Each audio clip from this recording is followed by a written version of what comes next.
এ দুনিয়া মানুষেরা, তোমরা তোমাদের মা বাপকে সম্মান করো, তোমরা তোমাদের বেটিদেরকে মর্যাদা দাও, তোমরা তোমাদের বেটিগুলোকে জ্যান্ত পুঁতে দিও না। এইভাবে আল্লাহ নবী পৃথিবীর জমিনে মানবতা শিক্ষা দিতে লাগলেন। এইভাবে আল্লাহ নবী পৃথিবীর জমিনে ইনসাফের শিক্ষা দিতে লাগলেন। এইভাবে আল্লাহ নবী পৃথিবীর জমিনে মানবতার উদার শিক্ষা দিতে লাগলেন, ইনসাফ ইনসানিয়াত প্রতিষ্ঠিত করতে লাগলেন। এইভাবে আল্লাহ নবী 23টা বছর ধরে পৃথিবীর জমিনে প্রচার করতে লাগলো আমার নবী পাকের এই আদর্শ, আল্লাহ নবীর এই কথাবার্তা রাখলা। পৃথিবীর এমন কোন দেশ নাই যে দেশে আল্লাহ নবীর এই কথাটা পৌঁছায় না। তরুণেরা, আল্লাহ যদি কিয়ামতের দিন আমাকে জিজ্ঞাসা করে, এ আব্বাস তুই কি করেছি বল, আমি বলবো আল্লাহ আমি চেয়েছিলাম মানুষকে বুঝিয়ে প্ল্যাটফর্ম তৈরি করে রাজশক্তি ক্ষমতা করার, ধর্ম দোয়াই দিয়ে নয়, কিন্তু আমার ওপরে কেউ আঘাত এলে যেন প্রতিরোধটা করতে পারে। জাতি ধর্ম বর্ণ নির্বিশেষে আপনার সৃষ্টিকে বাঁচাবো, গরিবের ওপরে কেউ জুলুম করলে যাতে প্রতিরোধ করতে পারে। এ যুবকেরা, তাই তো আমি তোমাদেরকে বোঝাচ্ছি, আমি আমার রাস্তা তো ক্লিয়ার করে নিলাম, এখন তোমাদের দায়িত্ব হয়ে গেল, যদি আমার কথা তোমাদের মনোপিত হয়ে যায় তাহলে তোমাদের ঘরে ঠিক সময় সাতটা দিতে হবে, নাই তৈরি থেকে যাও, কিয়ামতের দিনে জবাব দিতে হবে। কেননা অন্যায় করা আর অন্যায়কারীকে সাপোর্ট করা দুটো সমান। মাদ্রাসায় সন্ত্রাস তৈরি হয় বলা আর তাকে ভোট দিয়ে ক্ষমতায় আনা দুটোই সমান। এমন করে মাদ্রাসায় তালা মারা অন্যায়, তাকে হাতে পাওয়ারটা দিয়া ভোট দিয়ে ওটাও অন্যায়। চুরি করা, চোরকে সাপোর্ট করা অন্যায়। এই যুবকেরা, আব্বারা, মিথ্যা কথা বলা আর মিথ্যাবাদীকে সাপোর্ট করা অন্যায়। মুজাদ্দিদ জামানকে ভালোবাসি দাবি করি আর আমার আবু বকর সিদ্দিক মাথার খামকে পায়ে ফেলে রক্তকে পানি করে নিজে মাথায় করে মাটি বয়ে বয়ে ফুরফুরা শরীফে ফাতে আলী ওয়াইসি রাহমাতুল্লাহ আলাইহির নামে যে টাইটেল মাদ্রাসাটা তৈরি করলো, আজকে এই সরকার সেই মাদ্রাসাকে ধ্বংস করতে লেগেছে। এই সরকার ধ্বংস করছে যেমন অন্যায়, এই সরকারের সাথ দিয়াটা সবের কাজ, তাই তো নাকি? ওটা আপনারা ভাবেন। আমার দেশ আমাকে কথা বলার স্বাধীনতা দিয়েছে, তাই আমি কথা বলতে পারি, আমি জোরালো আওয়াজে আওয়াজ তুলতে পারি যে মনুষ্য জাতির কল্যাণের মুক্তিদাতা হযরত প্রফেট মুহাম্মদ সাল্লাল্লাহু আলাইহি সাল্লাম শুধু আমার নয়, আমার যতটা হিন্দুদের ততটা, খ্রিস্টানদের ততটা, নাসারাদের ততটা, সমস্ত মনুষ্য জাতির জন্য তিনি এসেছিলেন। এই কোন দেশে কে আমার নবীর শানে গোস্তাখি করেছে জানি না। যারা মানুষ তাদেরই অন্তর কাঁদবে, যারা মানুষরূপী শয়তান হবে তারা প্রশ্ন করবে যে অন্য দেশে হয়েছে তো আমরা এখানে কেন আন্দোলন করব। কিছু মিডিয়া দুপায়ে পশু আছে না নাই, এসব কথা বলছে না, বলেন? আর এর জন্য দোষ তাদের নয়, দোষ আমাদের। আমরা সব থেকে বড় বদমাইশ, আমরা সব থেকে খারাপ হচ্ছে আমরা। আমরা পরের বাপকে বাপ বলতে খুব ভালো লাগে তো আমাদের পরের বাপকে বাপ বলতে খুব ভালো লাগে। আমাদের সব সময় জালিমদের ঘরে, মুনাফিকদের ঘরে দুপায়ে পশুগুলোকে মাথায় করে ঘুরতে খুব ভালো লাগে। আজকে তারা ওপরে বসে, আমরাই তুলিছি ওপরে, তারা ওপরে বসে আমাদের মাথায় ঠোকর মারে, আমাদের কণ্ঠকে চেপে ধরে, আমাদের কথা বলতে দেয় না, আমাদের কোনো অধিকার থাকে না। সব তো ছেড়ে দিয়ে বসে আছি, সব তো ছেড়ে দিয়ে বসে আছি, তাই এখন কথা বলতে গেলে নানা রকম সমালোচনা হয়। কথা বুঝছেন না, বোঝেন নি? মাথায় ঢুকছে? যদি কিছু থাকে ঢুকবে, আর যদি কিছু না থাকে ঢুকবে না। তৈরি হও, আল্লাহ ঢুকিয়ে দেবে। মায়ানমার যখন করবে না তখন ঢুকিয়ে দেবে আল্লাহ। যখন চোখের সামনে নিজের মায়ের কাপড় ধরে কেউ টানবে, নিচে নুচে নুচে নুচে মাকে রেপ করে মারবে, তখন মাথায় ঢুকবে, তখন আর কিছু করার থাকবে না, কারণ খোদার পক্ষ থেকে ঢুকানো হচ্ছে তো, আর তখন উপায় থাকবে না। যখন দেখবেন চোখের সামনে নিজের বেটিকে রেপ করছে, তখন ঢুকবে, তখন আর কিছু করার থাকবে না। আর এখন যদি ঢুকে যায়, আজ থেকে তওবা করো, জীবনে কোনোদিন আর জালিম মুনাফিকদের পিছনে ঘুরবো না। যদি কোনোদিন ঘুরতে হয়, খানদানে রসুলের পিছনে ঘুরবো, দুনিয়া আখেরাত তাদের সাথে থাকবো, যা কিছু হয় তাদের সঙ্গে করব, মরতে হয় তাদের সঙ্গে মরবো, বাঁচতে হয় তাদের সঙ্গে বাঁচবো, হাসতে হয় তাদের সঙ্গে হাসবো, কাঁদতে হয় তাদের সঙ্গে কাঁদবো। আর আমি আব্বাস সিদ্দিকী খানদানে রসুল বলে যাচ্ছি, এই শপথ যদি তোমরা নিয়ে আগাতে পারো, এই বাংলা পুরো ভারতকে রাস্তা দেখিয়ে দেবে। স্বাধীনতা যেভাবে গরিব মানুষরা মাথা তুলে বাঁচতে পারে, সে রাস্তা ইনশাল্লাহ দেখিয়ে দেবে বাংলা। কিন্তু দুঃখের বিষয়, সব লুবি হয়ে গেছে, লুবি হয়ে গেছে। আমরা বোঝার চেষ্টা করেন বাপরা, মরতে সবাইকে হবে, সে দেশের প্রধানমন্ত্রী হোক, আর ব্রিটেনের রাজা রানী হোক, আর আমেরিকার ডোনাল্ড ট্রাম্প হোক, আমার বাংলার মুখ্যমন্ত্রী হোক, আর ফুরফুরার পীর সাহেব পীরজাদা হোক, তোমার গ্রামের ইমাম হোক, আর হাজি হোক, আর জেলার সাহেব হোক, মরতে সবাইকে হবে। আর কায়নাত আল্লাহ তৈরি করেছে মোহাম্মদ রসুলের খাতিরে, জোরে বলুন সুবহানাল্লাহ। এগুলো তো আল্লাহ মাঝে মাঝে অফার দেয় বা পরীক্ষা করে প্রেমিকদের ঘরে।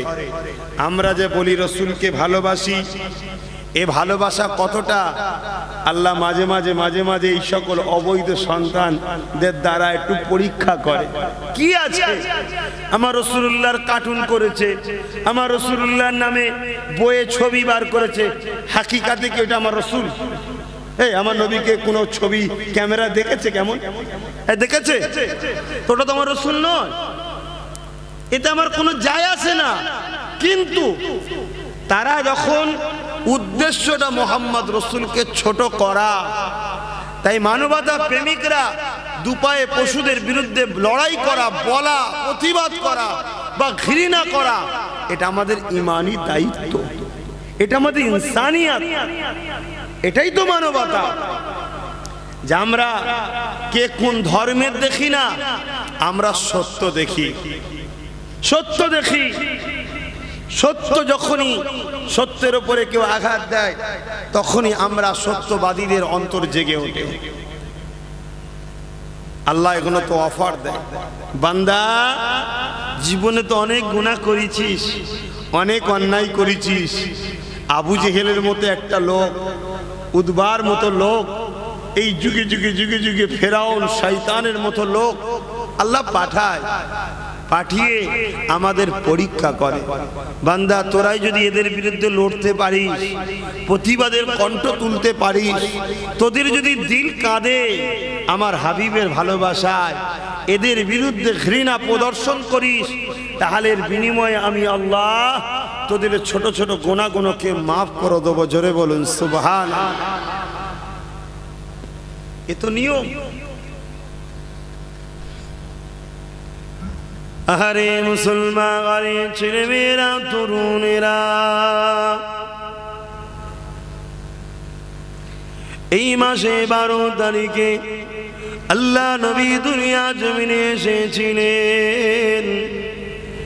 নবী আমার এসে দাওয়াত দিতে লাগলেন, বাবারা তোমরা আল্লাহকে মেনে নাও, আনা মুহাম্মদ রসুল, আমি মুহাম্মদ রসুলকে নবী বলে মেনে নাও। এ দুনিয়া মানুষেরা, তোমরা তোমাদের মা বাপকে সম্মান করো, তোমরা তোমাদের বেটিদেরকে মর্যাদা দাও, তোমরা তোমাদের বেটিগুলোকে জ্যান্ত পুঁতে দিও না। এইভাবে আল্লাহ নবী পৃথিবীর জমিনে মানবতা শিক্ষা দিতে লাগলেন। এইভাবে আল্লাহ নবী পৃথিবীর জমিনে ইনসাফের শিক্ষা দিতে লাগলেন। এইভাবে আল্লাহ নবী পৃথিবীর জমিনে মানবতার উদার শিক্ষা দিতে লাগলেন, ইনসাফ ইনসানিয়াত প্রতিষ্ঠিত করতে লাগলেন। এইভাবে আল্লাহ নবী 23টা বছর ধরে পৃথিবীর জমিনে প্রচার করতে লাগলো আমার নবী পাকের এই আদর্শ, আল্লাহ নবীর এই কথাবার্তা আখলাক। পৃথিবীর এমন কোন দেশ নাই যে দেশে আল্লাহ নবীর এই কথাটা পৌঁছায় না।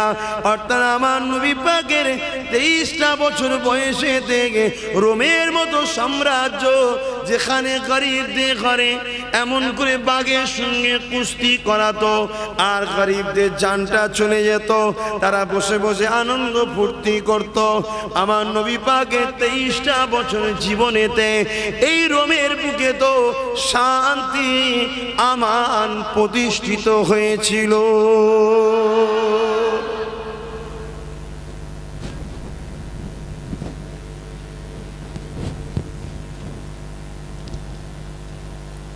আজকে সেই রাসূলের উপরে কেউ গুস্তাগি করবে, মানুষ কখনো চুপ থাকবে না। কথা বুঝে আসছে?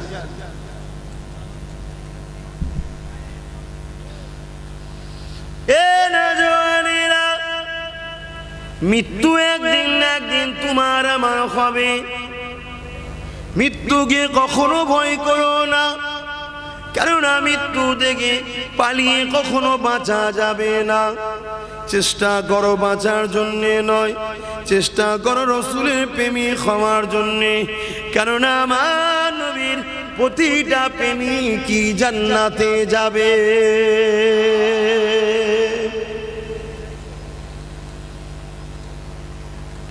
এই যুবকেরা, আজ বড় দুঃখ লাগে পৃথিবীর বুকে 200 কোটির উপরে মুসলমান দাবি করি, আমরা আল্লাহ নবীকে মানি, আমরা রাসূলকে প্যার করি, দাবি করে আমরা বেড়াই, কিন্তু আমার রাসূলুল্লাহর জন্য আমরা কি করতে পেরেছি ইতিহাসে দেখাতে পারবেন না। কোন দেশের রাজা অন্য কোন ধর্মীয় নেতাকে গালি দিয়েছে, অন্য কোন ধর্মীয় নেতার আঘাত করেছে, পৃথিবীর জমিনে দেখাতে পারবেন না। কিন্তু বারবার দেখা যায় এই দুপায়ে পশুগুলো আল্লাহ নবীর শানে গুস্তাগি করে, এই অবৈধ সন্তানগুলো আমার রাসূলুল্লাহর শানে গুস্তাগি করে। অথচ কখনো মুসলমান বা নবীর গোলামেরা, নবীকে মাননেওয়ালারা কখনো কারো উপরে কখনো আঘাত দেয় না। কেন দেয়নি? আল্লাহ নবী শিখিয়েছে, বাবা কখনো কারো ভালোবাসাকে আঘাত দিও না, কেননা ভুল ঠিক পরের কথা, যে যাকে ভালোবাসে আঘাত দিলে তার কষ্ট হবে। আল্লাহ নবী শিখিয়েছে মানুষকে কখনো কষ্ট দিও না।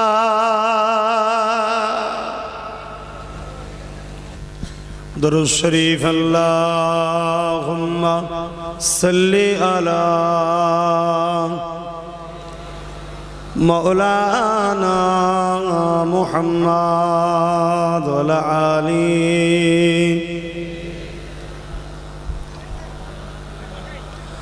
মুসলমান ঘরে ছেলে মেয়েরা, তরুণেরা, বাপেরা, এ নবী পাকে প্রেমিকেরা, দুদিনে দুনিয়া মায়ায় পড়ে গে আখিরাতকে হারিয়ে ফেলবেন না। আমার আল্লাহ বিভিন্ন দিন দিয়ে আমাকে আপনাকে পরীক্ষা করবে। এই সকল অবৈধ সন্তানেরা বারবার আমার রাসূলুল্লাহর শানে গুস্তাগি করে। এ যুবকেরা, তরুণেরা, বাপেরা, আমরা ভারতের নাগরিক, ভারতবর্ষের জমিন থেকে আল্লাহকে সাক্ষী রেখে আমরা এটা নিন্দা করছি, এর আমরা প্রতিবাদও জানাচ্ছি। এটাই আমাদের জন্য যথেষ্ট হয়ে যাবে ইনশাআল্লাহ। কিন্তু আমাদের ঘরে ঘুমিয়ে থাকলে হবে না। একবারই দেশে একবার ওদেশে একবার ওদেশে একবারই একবারও একবার সে বারবার আমার রাসূলুল্লাহ শানে গুস্তাখি করছে। এই জন্য আমাদের ঘরে তৈরি হতে হবে আগামী দিন যেন আমার বাংলার বুকে কোনো এরকম অবৈধ সন্তানে যেন সাহস না হয় আমার রাসূলুল্লাহ শানে গুস্তাখি করে।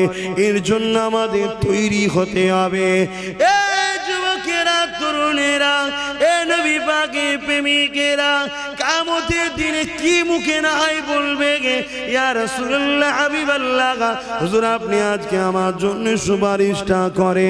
ওই দিনে যদি আমার রাসূলুল্লাহ জিজ্ঞাসা করে, বাবা দুনিয়া জমিনে আমাকে অপমানিত করেছিল বাবা, কেন আমার জন্য কথা বলো না বাবা, কি অন্যায় আমি করেছিলাম বাবা, আমি তো মানুষকে শান্তির রাস্তা দেখিয়েছিলাম, আমি মানুষকে মানবতার রাস্তা দেখিয়েছিলাম, আমি মানুষকে প্রেমের রাস্তা দেখিয়েছিলাম, আমি মানুষকে সম্প্রীতির রাস্তা দেখিয়েছিলাম, আমি নারীদের মুক্তির রাস্তা দেখেছিলাম, আমি এমন করে গরিবদের কৃতদাসপ্রথা থেকে বাঁচিয়ে তাদেরকে স্বাধীনতা দিয়েছিলাম বাবা।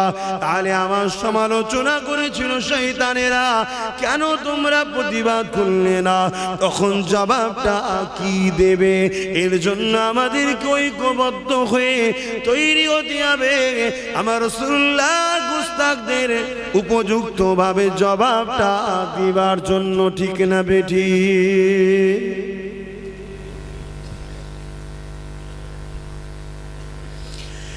এই যুবকেরা, তরুণেরা, আরে যে নবী আমার সারা জীবনটা ধরে আমার আপনার জন্য কেঁদেছে, আল্লাহ নবীর জীবনে এমন কোনো দিন যায়নি যেদিন নবীর জবানে ইয়া রাব্বি হাবলি ইয়া উম্মতি আর চোখ দিয়ে পানি ঝরেনি, এমন কোনো দিন আমার রাসূলুল্লাহ জীবনে যায়নি। আল্লাহ নবী প্রতিদিন আমার আপনার জন্য কাঁদে। আজও নবী আমার মদিনার জমিনে সিজদায় পড়ে গিয়ে তোমার আমার জন্য কাঁদতেছে। আজকে সেই নবীর শানে বারবার গুস্তাখি হচ্ছে, সেই নবীর মাদ্রাসাকে মিটাবার ষড়যন্ত্র চলছে। এ যুবকেরা, তরুণেরা, আমার ভারতবর্ষের আসামেতে জালিমরা বলছে মাদ্রাসায় পড়াশোনা করাতে, এতে দেশের কোনো উপকার নেই, তাই খরচ দেব না। আর আমার বাংলাদেশ যে সরকার রয়েছে 2011 থেকে মাদ্রাসায় নিয়োগ বন্ধ করেছে। এটা খারাপ লাগলো, তাই বলবেন তো? রাজ্যে বাংলায় যে সরকার আছে এ 2011 থেকে মাদ্রাসায় নিয়োগ মানে নিয়োগই, বুঝতে পারছেন তো, শিক্ষকদের কি বলে নেওয়া বন্ধ করে দিয়েছে, যাতে মাদ্রাসাগুলো আস্তে আস্তে আস্তে বন্ধ হয়ে যায়। ফুরফুরা শরীফ দাদা হুজুরের হাতে তৈরি মাদ্রাসা, এই টিএমসি সরকার তাকে অপমানিত করছে, তাকে ধ্বংসের দিকে ঠেলে দিচ্ছে। এই শুনছেন? জান্নাত যাবেন তো আপনারা? হ্যাঁ, আপনারাই তো সব সরকার আনছেন, আপনারা, আমরা সবাই, আমারও তো দোষ আছে, আমার ভুল ভেঙেছে, আপনারা ভাঙান, তাই তো বুঝাতে এসেছি। সব প্ল্যান, সবার প্ল্যান, কেউ ডাইরেক্ট হিট করছে, কেউ ইনডাইরেক্ট করছে, সবার মূলত টার্গেট রাজশক্তি দিয়ে ইসলামকে মিটানো, এটা সবার টার্গেট। আরে রাজনীতি করতে এসছি, দেশ সেবা কর, দেশবাসীর সেবা কর, ধর্মের ওপরে আঘাত দিবি কেন? ঠিক না বেটি? কিন্তু আমরা দেখছি বারবার সবাই রাজশক্তি দিয়ে ইসলামকে আঘাত করছে। সে বিজেপি রাজশক্তি দিয়ে বাবরি শেষ করছে, আরো 3000 মসজিদ ভাঙবে বলছে, ওইদিকে লাউড স্পিকারে আজান বন্ধ করে দেবে বলছে। দেখুন রাজশক্তি দিয়ে করছে। এদিকে টিএমসি মাদ্রাসাগুলো নিয়োগ বন্ধ করে দিয়েছে, আনেডের মাদ্রাসাগুলো নাম কষ্ট অনুমোদন মাইনে দিচ্ছে না, বন্ধ হয়ে যায়। তারপরে চুচুড়ার মসজিদ মাদ্রাসায় তালা মারলো, একভাবে বামপন্থ ছিল, সে মাদ্রাসার জঙ্গি তৈরি হয় বলে। কংগ্রেস সেই কি বলে বাবরি মসজিদ তালা খুলে দিল। কম বেশি সবাই ঘুরিয়ে ফিরিয়ে দেখুন রাজশক্তি দিয়ে ধর্ম মিটাতে চাইছে। বললাম একটু হাঁকি না বলুন?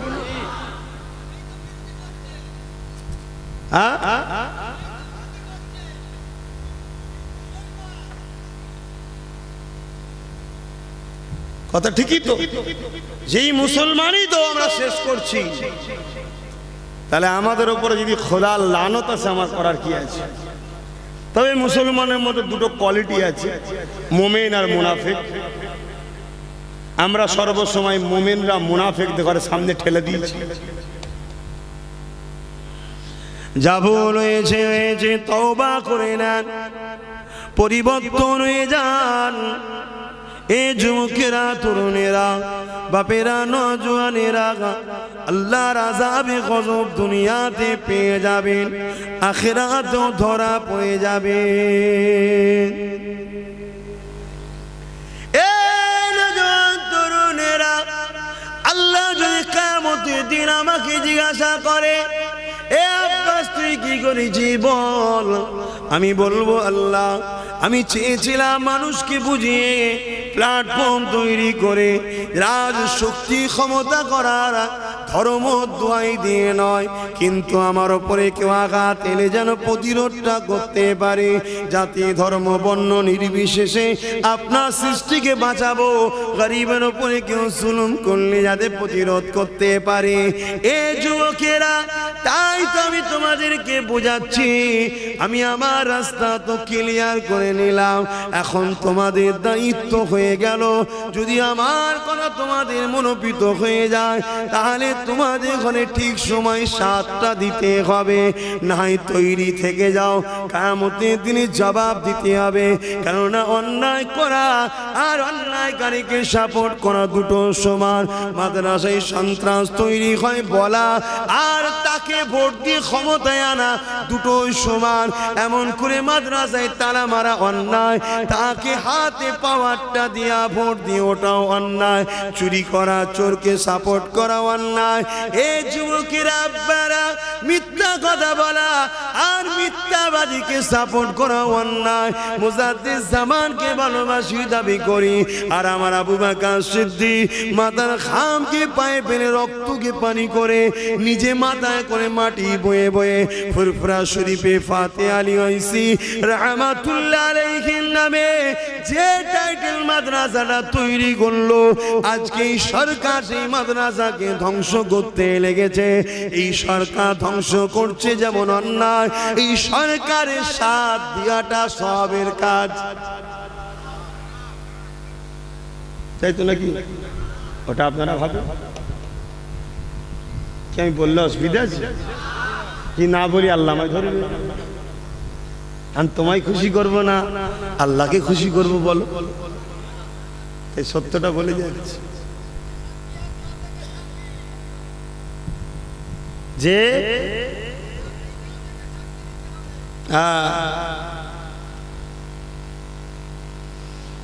বাবেরা, নওজোয়ান তরুণেরা, আমার মুজাদ্দিদ জামানের বড় ইচ্ছা ছিল ফুরফুরা শরীফে একটা হসপিটাল হবে, ওই হসপিটাল এলাকা দুস্থ গরিব মানুষের চিকিৎসা হবে। আল্লাহ আমার মুজাদ্দিদ জামানকে এত নিয়ামত করেছিলেন, ধর্ম সংস্কার করেছিলেন, সমাজ সংস্কার করেছিলেন, শিক্ষা সংস্কার করেছিলেন। অর্থাৎ ধর্মের মধ্যে যে কোন জিনিসগুলো ঢুকে গিয়েছিল, বাতিলগুলো ঢুকে গিয়েছিল, সেগুলোকে বাদ দিয়ে সংস্কার করেছিলেন। আমার মুজাদ্দিদ জামান সমাজের বুকে যে দুর্নীতি ঢুকেছিল ওগুলোকে সমাজ করে থেকে বাদ দিয়ে সমাজের বুকে শান্তি প্রতিষ্ঠিত করেছিল। আমার মুজাদ্দিদ জামান ঠিক শিক্ষা সংস্কারও করেছিল, মানুষ শিক্ষা থেকে পিছিয়ে গিয়েছিল। আমার মুজাদ্দিদ জামান একটা দুটো নয়, হাজার হাজার শিক্ষা প্রতিষ্ঠান তৈরি করেছিল, যেমন মাদ্রাসা করেছিল, হাই মাদ্রাসাও করেছিল। ধর্মীয় শিক্ষার পাশাপাশি জেনারেল লাইনে সামাজিক শিক্ষার ব্যবস্থাও করেছিল, দুনিয়াবি শিক্ষার ব্যবস্থাও করেছিল। তেমন আমার মুজাদ্দিদ জামান ধর্ম সংস্কার, সমাজ সংস্কার, শিক্ষা সংস্কার, তেমন আমার মুজাদ্দিদ জামান দুর্নীতি, রাজনীতি সংস্কারও করেছিল। মানুষকে সৎ রাজত্ব দিবার জন্যে, সমাজের বুকে সৎ লিডার দিবার জন্যে আমার আবু বকর সিদ্দিক রাজনীতিরও সংস্কার করেছিলেন।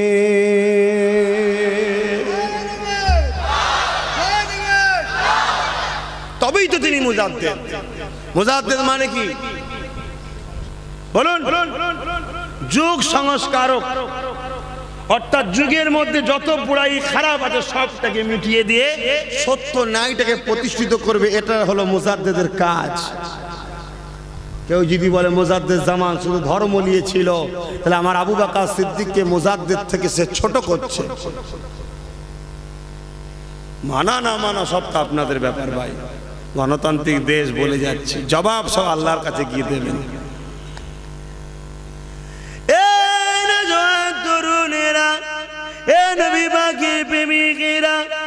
আল্লাহ নবী দিন দুনিয়া বাসাবিবুল্লাহ, তিনিও দুনিয়া জমিনে সে মানুষকে নাই সত্য রাস্তা দেখিয়েছিলেন, মানবতার রাস্তা দেখিয়েছিলেন, প্রেমের রাস্তা দেখিয়েছিলেন, বাঁচার রাস্তা দেখিয়েছিলেন, ইনসাফের রাস্তা দেখিয়েছিলেন, ইনসানিয়াতের রাস্তা দেখিয়েছিলেন। আল্লাহ নবীর উদারতা দেখে দলে দলে দলে দলে মানুষ আমার রাসূলুল্লাহর কাতারে বাড়তে লাগলো। আমার নবীর কাতারে যখন বাড়তে লাগলো, তৎকালীন সময় দুপায়ে পশু যারা ছিল, আবু জিল, উতবা, সাইবা, আবু লাহাব, এরা দেখতে লাগলো মুহাম্মাদের দিকে লোক বেড়ে যাচ্ছে, আমার রাসূলুল্লাহকে রুখতে হবে। নবী পাকের বিরোধী লেগে গেল, আল্লাহ নবীকে পাগলও বলতে লাগলো, আল্লাহ নবীকে নির্বংশ বলতে লাগলো, আল্লাহ নবীকে জাদুকর বলতে লাগলো। যুবকেরা, তরুণেরা, আল্লাহ নবী তাদের কথা শুনে দুঃখে কষ্টে কাঁদতে লাগতো। আমার আল্লাহ জানিয়েছিলেন, হাবিব তাদের জবাবটা তুমি দেবে না, তাদের জবাবটা আমি আল্লাহ স্বয়ং নিজে দেব।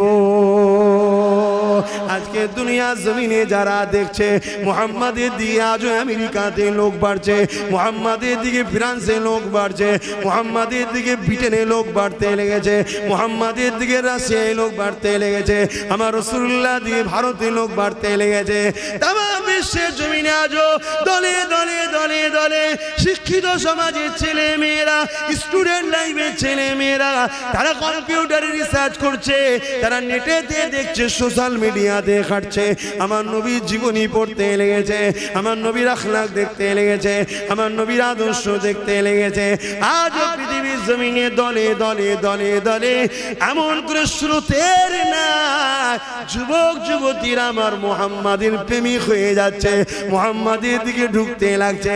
তাই এমন করে দুপায়ে পশু যারের সন্তানেরা আমার রাসূলুল্লাহকে তাই আজও গালি দিচ্ছে, আজও অপমান করতে লেগেছে। চিন্তার কোনো কারণ নেই, সেই আল্লাহ যেদিন মুহাম্মদ দুনিয়ায় এসেছিলেন, সেই আল্লাহ তিনি ছিলেন, আজও সেই আল্লাহ আছে। সেই আল্লাহ যেমন আবু লাহাবকে জবাব দিয়েছে, সেই আল্লাহ অবশ্যই অবৈধ সন্তানগুলোকে অবশ্যই জবাব দিয়ে দেবে। কিন্তু আমাদের একটা দায়িত্ব আছে। বাপকে কেউ গালি দিল, বাপকে দিয়েছে তো কি হয়েছে, ছেলে বলে চলে যাবে নাকি? একটা দায়িত্ব আছে। মুহাম্মদ রাসূল বলেছেন, আমার উম্মতরা হলো আমার রুহানি সন্তান। বলুন সুবহানাল্লাহ। তোমাদের না নিয়ে রাসূল বলছে জান্নাতে যাবে না, তো সেই রাসূলের উম্মত হিসাবে আমাদের দায়িত্ব আছে, ঠিক না বেঠিক? তা দায়িত্বটা পালন করতে গেলে আগে কি করতে হয়? কোমরটাকে শক্ত করতে হবে। কি পরের বাপকে বাপ বলে সব দায়িত্ব দিয়ে বসে থাকলে নিজের কখন আর কিছু করতে পারবে? আগে নিজের প্রতিষ্ঠিত কিছু করো। কথা বুঝে আসছে? তারপরে তোমার মাদ্রাসায় কেউ চোখ তুললে, তোমার মসজিদে কেউ চোখ তুললে, এয়ারপোর্টের মসজিদে কেউ আঘাত দিলে, তখন বোঝাপড়া হবে। এই কথা বুঝছেন না? গরিবদের উপরে জুলুম অত্যাচার করবে, তখন বোঝাপড়া হবে। মানুষের অধিকার কেউ কেড়ে নিলে তখন বোঝাপড়া হবে। মিথ্যা কেস দিলে তখন বোঝাপড়া হবে। হিন্দু ভাইদের সম্পত্তি, দৌবত্য সম্পত্তি কেউ কেড়ে নিলে তখন বোঝাপড়া হবে। গরিব হিন্দুরা যাতে পায় সে তখন চেষ্টা তখন হবে। এখন ভেবে কি লাভ? এখন কি করতে পারবে তোমরা? গোলামি ছাড়া তোমাদের কিছু কাজ নাই। আর না তেরে দুটো কথা বলতে পারবে, আর না সত্যের পক্ষে দাঁড়িয়ে জোরালো আওয়াজ তুলতে পারবে না। ক্ষমতা আছে তোমাদের? ক্ষমতা শুধু বলবে হুজুর আমাকে চাপ দিচ্ছে, ভাইজান আমাকে হুমকি দিচ্ছে, ভাইজান আমাকে ফোন করে বলেছে তোকে দেখে নেবো। কেন রে বাবা, তুই কি অন্য দেশের লোক নাকি তোকে দেখে নেবে বলছে? তুই কিছু বলতে পারিস নি? বলছে ওদের হাতে রাজ শক্তি আছে, আমাদের হাতে নেই। ওদের হাতে রাজ শক্তিটা দিল কে? কথা বলছেন না তো? না আফসোস করে কি হবে? মার খাও, মার খাও। আর যদি মনে হয় আব্বাস সিদ্দিকীর কথা মাথায় ঢুকছে তাহলে পরিবর্তন হবে। এখন তো কিছু হয়নি, আমার তো কষ্ট লাগছে ওই দিনটার কথা। আল্লাহ না দেখতে করে যেদিন চোখের সামনে নিজেদের মা বেটির উপরে অত্যাচার হবে, আর আমরা হাত বাঁধা অবস্থায় থাকবো। দেখ নাই মেরে এরম শুনতে, যেটা মায়ানমারে কি বলে মসজিদে জেরুজালেমে হচ্ছে, প্যালেস্টাইনে হচ্ছে, সব আজ উম্মতে মুহাম্মাদী শেষ হওয়ার পিছনে একটাই কারণ, আমরা মুনাফিক আর জালিমদের দালালি করছি লোভে পড়ে, অন্য কোনো কারণ নেই।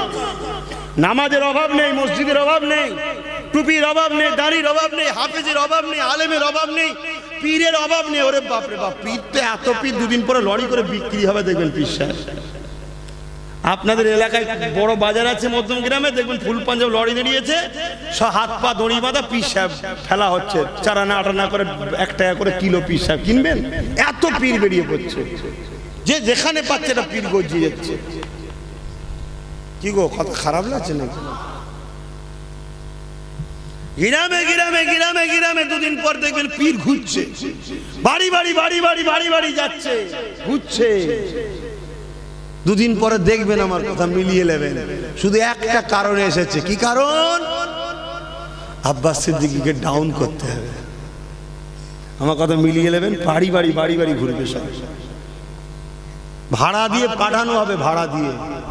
এমনও হঠাৎ হঠাৎ পীর সাহেব সেজে যাবে। এরা অনেক পীর বেরোচ্ছে না, হঠাৎ হঠাৎ বেরোচ্ছে না, বেরোয়নি, বেরিয়ে পড়ছে। এরম সব দেখবেন ঘুরে ঘুরে ঘুরে ঘুরে ঘুরে ঘুরে বেড়াবে। যা চেষ্টা করা আমার কাজ বুঝিয়ে দিয়ে গেলাম।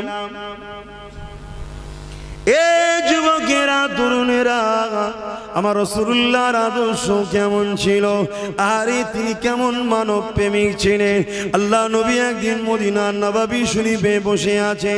এ যুবকেরা, তরুণেরা, আব্বারা, এমন সময় একটা মুসলমান এলো আর একটা হিন্দু চলে আসলো, অর্থাৎ গায়ের মুসলমান আসলো, মূর্তি পূজারি আসলো। এমন করে আমার রাসূলুল্লাহ দরবারে চলে আসলো। আল্লাহ নবীর কাছে এসে বলতে লাগলো, ইয়া রাসূলুল্লাহ, হাবিবাল্লাহ। এই মুসলমানটা সালাম দিল, আর গায়ের মুসলমান মূর্তি পূজারিটা এসে বলতে লাগলো, ও মুহাম্মদ, এই ঘোড়াটা আমার। মুসলমানটা জোর করে নিয়ে নিচ্ছে, আর মুসলমানটা বলতে লাগলো, না ইয়া রাসূলুল্লাহ, ঘোড়াটা আমার। মূর্তি পূজারিটা জোর করে নিয়ে নিচ্ছে। আল্লাহ নবী উভয়কে বলতে লাগলেন, বাবা, ঘোড়া যে তোমার, তার পক্ষে তুমি দলিল প্রমাণ করো বাবা। এমন করে মুসলমানটা প্রমাণ দিতে লাগলো, গায়ের মুসলমান মূর্তি পূজারীও প্রমাণ দিতে লাগলো। এই প্রমাণ দিতে দিতে দিতে দিতে আল্লাহ নবী শুনতে লেগেছে। এই শুনতে শুনতে দেখা যায় আল্লাহ নবীর রায় দিয়ে দিলে, বাবা, এই ঘোড়াটা ওই গায়ের মুসলমানের ঘোড়া, কেননা তার পক্ষে দলিলটা তোমার থেকে বেশি মজবুত। কেমন মানবতা ছিল দেখুন। আর আজকে এনআরসি হাত থেকে বাঁচতে যদি চাও, বলা হচ্ছে ইসলাম ছেড়ে দাও, ঘোষণা করা হচ্ছে। এরা কোথায় দেখুন, এ যুবকেরা, তরুণেরা, এ নবী পাকের প্রেমিকেরা, আল্লাহ নবী দিন দুনিয়া বাদশা হাবিবুল্লাহ কেমন মানবতা প্রেমী ছিলেন দেখে। নবী আমার এমন করে মক্কা জমিনে শান্তির প্রচার যখন করতে লাগলো, ওই মক্কার আবু জেহেল, উতবা, সাইবা, আবু লাহাব দেখলো মুহাম্মাদের দিকে লোকটা বেড়ে যাচ্ছে। আমার নবী পাককে জানে মারতে চাইলো। আমার আল্লাহ পাক ইজাজত দিয়ে দিলে, হাবিব আপনি হিজরত করুন। আমার নবী পাক হিজরত করে আসি মদিনাতে চলে গেল। আল্লাহ নবী মদিনার জমিনে চলে যাবার পরে চারিদিক থেকে মানুষ মদিনার জমিনে যেতে লেগেছে। এ যুবকেরা, বারা, তরুণেরা, আল্লাহ নবী মদিনার জমিনেতে দিনের দাওয়াত দিতে লাগলো, দিনের প্রচার শান্তির বাণী বলতে লাগলো, ন্যায়ের কথা বলতে লাগলো, সত্য কথা বলতে লাগলো। এই সময় দেখা যায় আবু জেহেল, উতবা, সাইবার কাছে খবর চলে এলো যে মুহাম্মদ মদিনাতে বড় আরামে রয়েছে, শান্তিতে রয়েছে। মুহাম্মাদের দিকে মদিনাতে মানুষ দলে দলে বেরিয়ে যেতে লেগেছে। আবু জেহেল তাই কি করলো, 1000 সৈন্যকে কম বেশি নিয়ে, তরোয়াল, অস্ত্র, হাতি, ঘোড়া নিয়ে, যুদ্ধের সামান নিয়ে এমন করে মদিনার উপরে হামলা করে বলে আগিয়ে গেল। আল্লাহ নবী সাহাবা হুজুরদের ঘরে নিয়ে বদর নামক জায়গাতে তাদেরকে রুখে দিল। সাহাবাদের দিকে মাত্র 313 জন ছিল, আর আবু জেহেলের দিকে 1000-এর উপরে ছিল।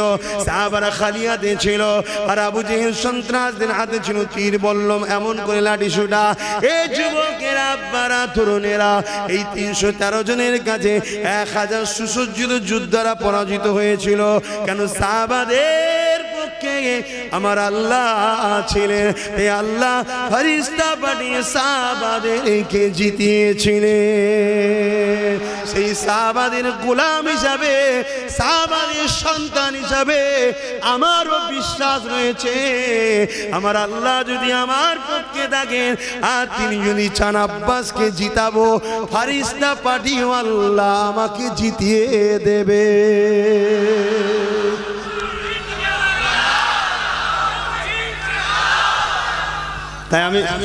তাই আমি কাউকে তোষামতি করা, কারো দালালি করা আমি পছন্দ করি না। এর পক্ষে, সত্যের পক্ষে চলো, আল্লাহ যদি চাই হয়। যে কথা আমি বলতেছিলাম, আল্লাহ নবী সাহাবারা ওই 1000 জনের মধ্যে থেকে 400 কম বেশি লোককে বন্দী করে ফেলেছিল। আবু জেহেলের সৈন্যদের ঘরে 400 কম বেশি বন্দী করে ফেলেছে। বন্দী করে তাদের ঘরে মদিনায় নিয়ে এসছে। মদিনায় নিয়ে এসে বিচার হবে। সাহাবা হুজুররা বসে আছে, নবী বসে আছে, 400 বন্দী বসে আছে। আল্লাহ নবী সাহাবাদেরকে জিজ্ঞেস করছে, বাবা, এরা তো তোমাদেরকে জানে মারতে এসেছিল, আমাদের কত জানে মেরে দিতে এসেছিল, এদের সঙ্গে কি বিচার করব?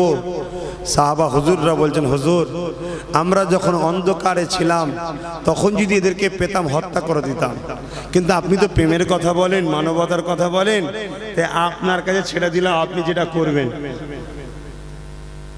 পরিবর্তন কত বুঝতে পারছেন?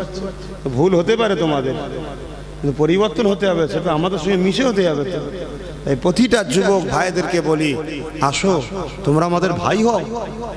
কাদের পিছনে ঘুরছো? কাদের পিছনে ঘুরে ঘুরে বেড়াচ্ছ 500-1000 টাকার জন্য?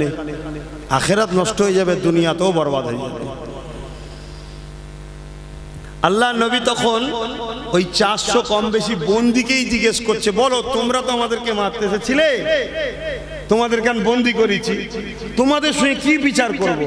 তারা তখন কি বলছে বন্দী অবস্থায়, শোনো। তারা বলছে যে, মুহাম্মদ, আমরা যদি তোমাদেরকে বন্দী করতে পারতাম তাহলে অবশ্যই আমরা তোমাদের গলাকে ধর থেকে আলাদা করে দিতাম। শুনছেন ভাই? মানে কাটা খায় নুনের ছেটা। আল্লাহ নবী মুচকে হাসলেন, হেসে বললেন, এ সাহাবারা, কি বলছো শুনছো? তোমাদের মত কি? সাহাবারা বলছেন, হুজুর, আপনার যেটা মত। আল্লাহ নবী বললেন, শোনো, আমার একটাই মত। কি? তৎকালীন সময় মক্কা ছিল শিক্ষিত, আর মদিনা হচ্ছে একেবারে গ্রাম্য এলাকা। তাই এই 400 কম বেশি লোক প্রত্যেকে একজন একজন করে মদিনার বাচ্চাকে পড়াশোনা করিয়ে শিক্ষিত করে দিতে হবে। এটাই হলো এদের শাস্তি। বলুন সুবহানাল্লাহ। চিন্তা করুন, দুশ্মনকে শিক্ষকের মর্যাদা আমার নবী দিয়েছে। এই মানবতা প্রেমিক কাজকে যদি কোনো পশু বলে, তার সামনে গুস্তাখি করে, এখানে জাত দেখলে হবে না, কে হিন্দু, কে মুসলমান, কে খ্রিস্টান, কে দলিত। প্রতিটা মানব প্রেমিক মানুষের দায়িত্ব মুহাম্মদ রাসূলের পক্ষে দাঁড়ানো।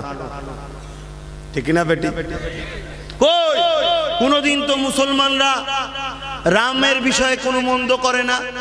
কোনোদিন তো মুসলমানরা গৌতম বৌদ্ধের বিরুদ্ধে বলে না, কোনোদিন তো মুসলমানরা যিশু খ্রিস্টের বিরুদ্ধে বলে না, কোনোদিন তো মুসলমানেরা কৃষ্ণর বিরুদ্ধে বলে না, কোনোদিন তো মুসলমানেরা গুরু নানকের বিরুদ্ধে বলে না, কোনো ধর্মের ওপরে আঘাত দেয় না। কেননা প্রত্যেকটা ধর্মগুরু যারা প্রকৃত ধার্মিক তারা কখনো মানুষকে খারাপ শিক্ষা দিতে পারে না।